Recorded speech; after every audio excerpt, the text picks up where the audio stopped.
Look at the rain.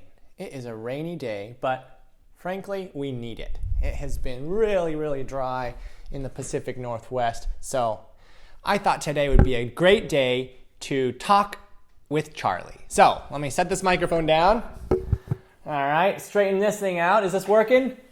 Yep, looks like it's working. All right. Hey everyone, Charlie here. Charlie Albright, that is.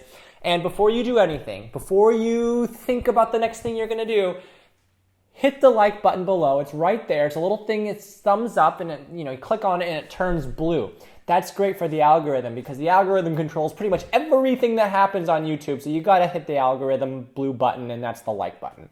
The next thing you're going to do is hit the subscribe button if you haven't already. And the next thing you're going to do is hit share, and you're going to blast it out to everyone all over the place because that helps the algorithm too. So thank you for all that. Now, welcome back to Talk Time with Charlie. I've got a glass of water here. It's still too early to have a little bit of whiskey or whatever, or wine or whatever, so we're going to have some water. Here we go. Very good. Okay, so today we're going to talk about Talk Time with Charlie. And that doesn't make any sense. Today, we're in Talk Time with Charlie. We're going to talk and rant, just like we usually do in Talk Time with Charlie. And this one thing I thought we need to talk about that, and this affects a lot of people, both and not only in music, but in pretty much anything that is not objective, if that makes any sense. Now, bear with me here. Let me explain.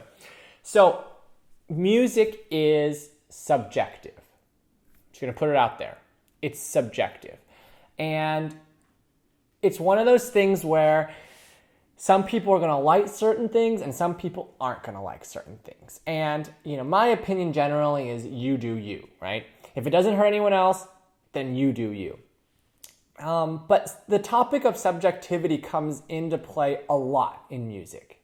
And especially in classical music. And this also kind of ties in a little bit with pretentiousness. Dun, dun, dun. Okay, so let me explain. So I'm saying so way too much. Boy, I'm going to work on that. All right. Anyway, in music, there are certain things that are considered. I'm going to speak in terms of classical music right now, at least. In classical music, there are certain things that are considered right and wrong. Okay. Now, if you're over there playing the Moonlight Sonata, and you're like, super fast, that's wrong. Most people are going to be like, yeah, that's too fast. Likewise, if you're playing so slow you never get to the second note, that's wrong. But there's a lot of things beyond the basic, accepted what's right that become very, very subjective. And you can hear this, especially in classical music, by listening to more than one version of anything. Because if you have two different pianists or two different violinists or two different musicians playing whatever, playing the same piece, they will sound different. It's just how it is.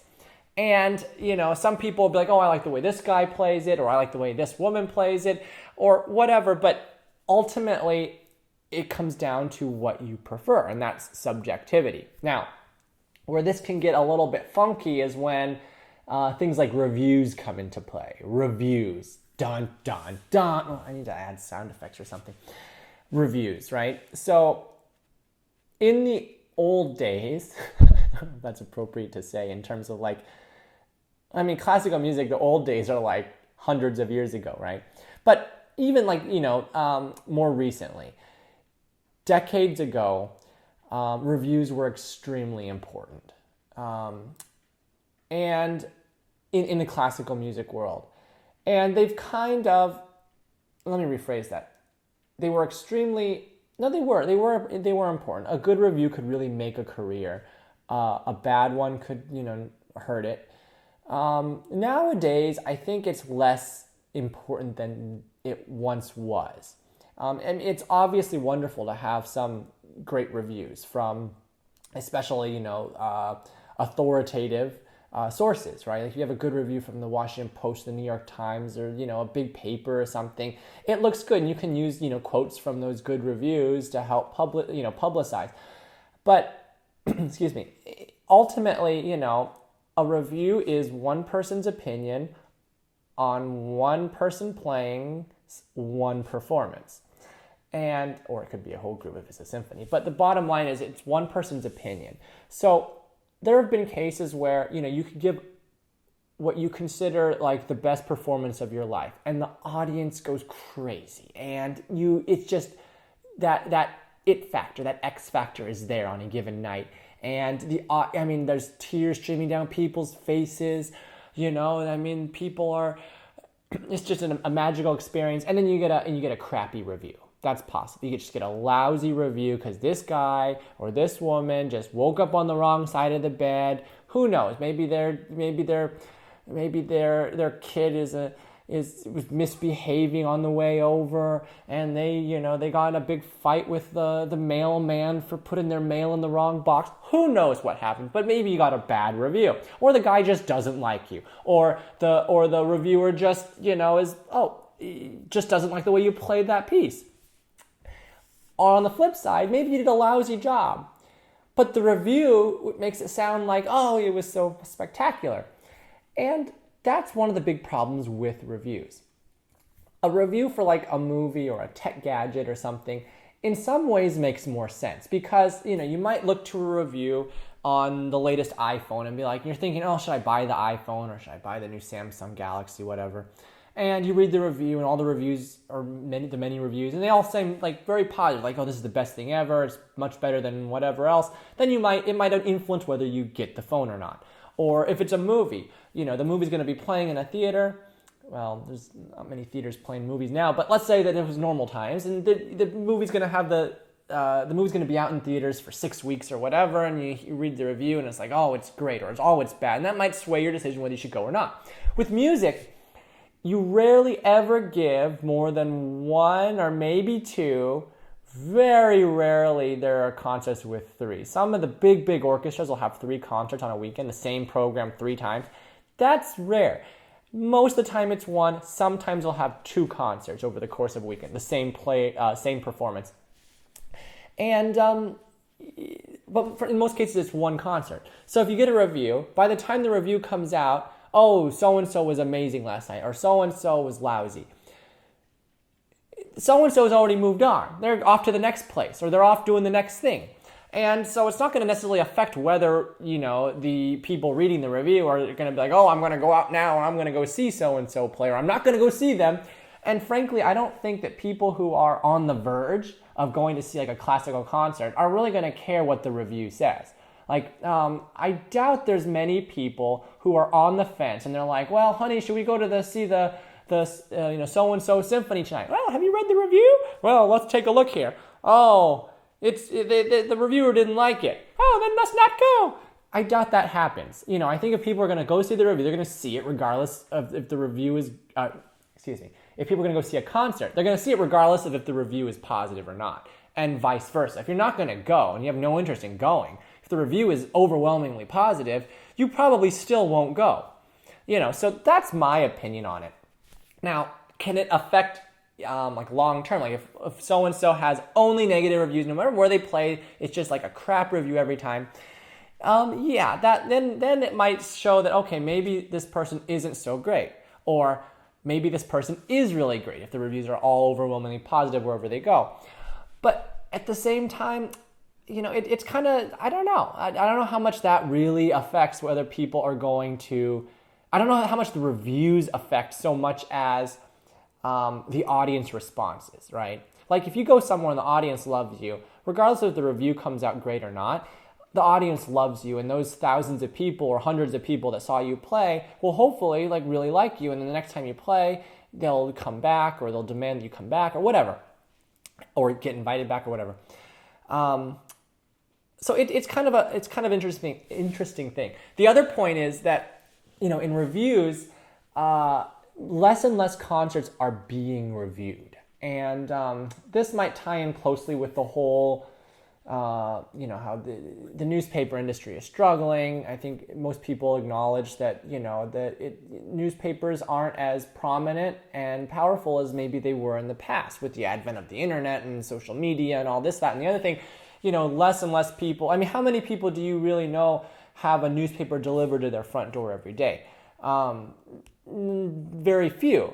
Some people are getting their newspapers through online sources, and but I think in general, that type of journalism is really struggling. And in particular, arts coverage is struggling.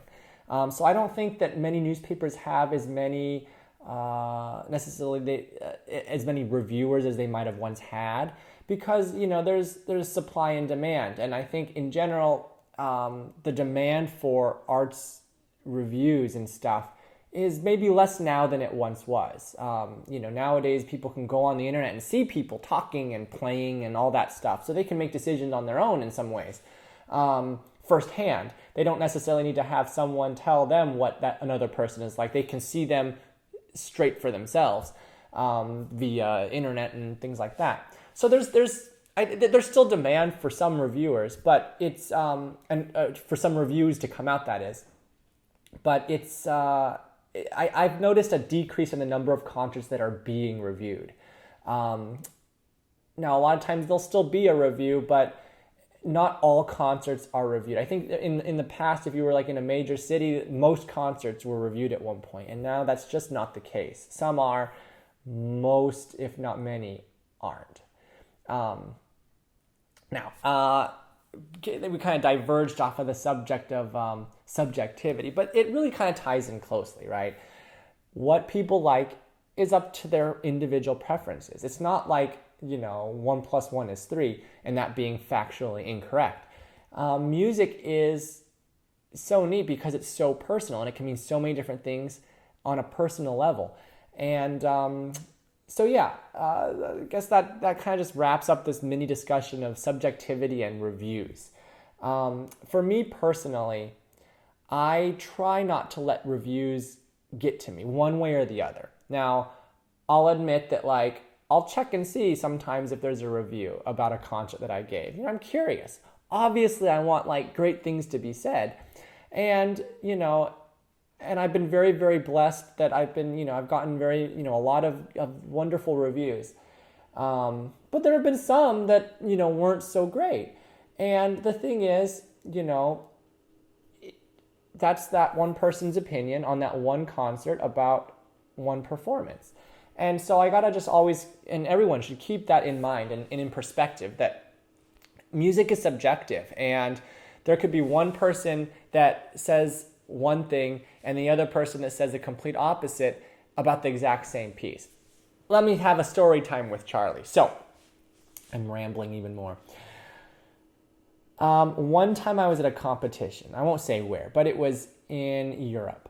And I made it through the semifinals of the competition, and I got kicked out. And I played all of the Chopin Opus 25 etudes for this last round. And after you get kicked out of the competition, you are able to talk to the judges. So I went up, and get feedback and stuff. So I talked to one of the judges, and then one of the judges was like, "Charlie, you must remember that the Winter Wind Etude," it's number 11, Opus 25, it's a famous one. Da da da da da da da, that one.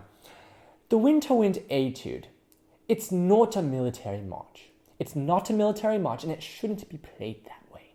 You must remember that it is not a march of the military. It shouldn't be played like you're marching around in an army.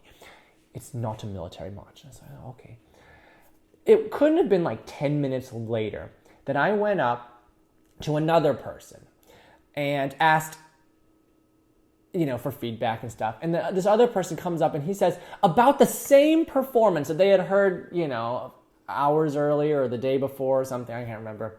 He goes, "Charlie, the Winter Wind Etude, it is a military march. It should be played like a march. It wasn't played like a march. It is a military march." And at that point, I was just like, you know what? I'm going to play it how I want to play it. Because no matter what I do, there's going to be people who like it and people who don't. So I might as well do it the way I like it. Because, you can't please everyone. But what you can try to be is convincing. If you have that conviction and belief in the way that you're doing it, hopefully someone who hears it, who disagrees with you, might be like, well, that's not how I like it, but it was convincing. And so anyway, I hope that kind of shed a little bit of light in the whole fields of reviews and subjectivity in music and stuff. Maybe we'll touch on this stuff again sometime. But reviews are awesome to get great ones. It sucks to get bad ones.